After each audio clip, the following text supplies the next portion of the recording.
They're pretty. I've seen pictures of the little guys. There's red ones, black ones, white ones, silver ones, gray ones, and they're really cute. And they got little teeth. And they just drain you a little bit at a time. And so what I want to say to you today is, I think, at least I know, for me, that I'm always struggling with something. Because I want to have a better relationship with the Lord. And the more of those things I get out of my life, the better. And so, we don't have a lot of room up here today, but I think everybody has a bulletin, do you? Does everybody have a bulletin? I think Ed gave everybody a bulletin when you come in. And before we close, what I'm going to do is I'm going to give you a little preparation here. I'm going to ask you to take that bulletin as something in your life that you want to get rid of. Anybody who didn't get one, I got one. Something that is significant in your life that you want to get rid of. Now I want you to think about it just for a moment before we do this. Some of you here today are feeling guilt. Some of you here today are feeling that God wouldn't forgive you for what you've done. And I'm here to tell you that that's why Jesus died. Jesus gave his life because he knew you and I couldn't make it on our own. Jesus gave his life because he knew you and I couldn't get set free of drugs on our own. He knew you and I couldn't get set free of alcohol on our own. He knew we couldn't get set free of any of those things. Those negative words that were spoken to us. Those abuses by caregivers, parents, whoever it may be. Those unkind words, those broken trusts.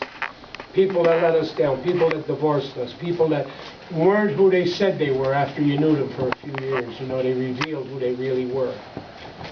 They revealed who and they weren't the person you thought they were because they put forth a different front than what you really seen. You seen them and you used yourself as a measuring stick because you were honest, you believed they were honest. And it turned out they weren't. And you got wounded and you got hurt.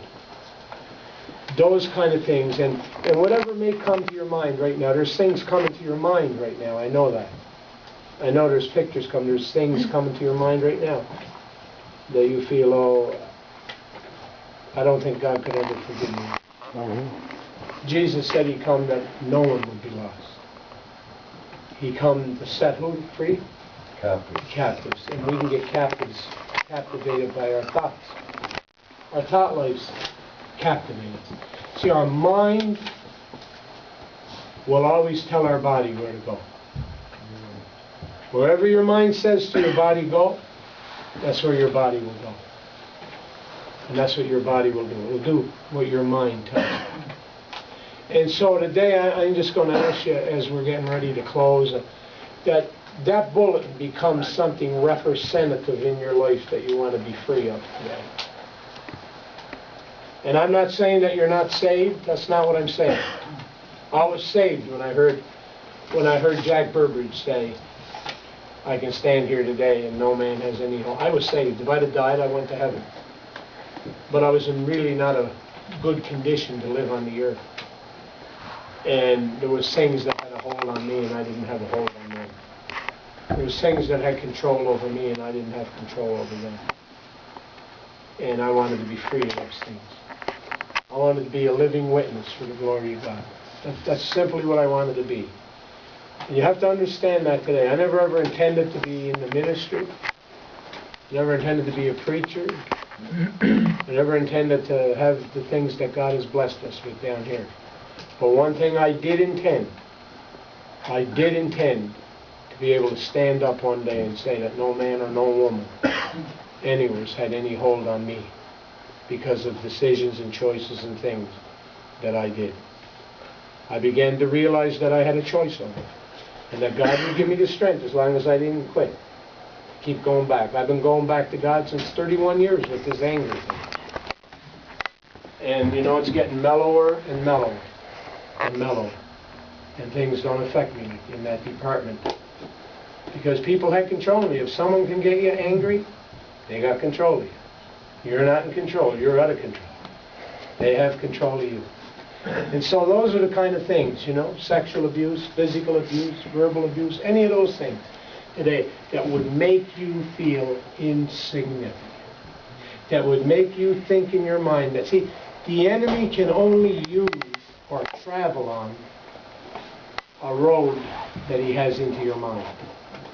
And when you close off that road and put a roadblock up and say there's no more of that down in this department, he got nothing to travel on. He got nothing to accuse you with. And that's what Jesus said. When the men threw the stones away, Jesus didn't even concern himself. He bent down in the mud. Nobody knows what he wrote in the mud. And when he got up, he said to that lady, "Where are your accusers?" She said, "There is none." And he said, "Neither do I accuse you. You go and sin no more."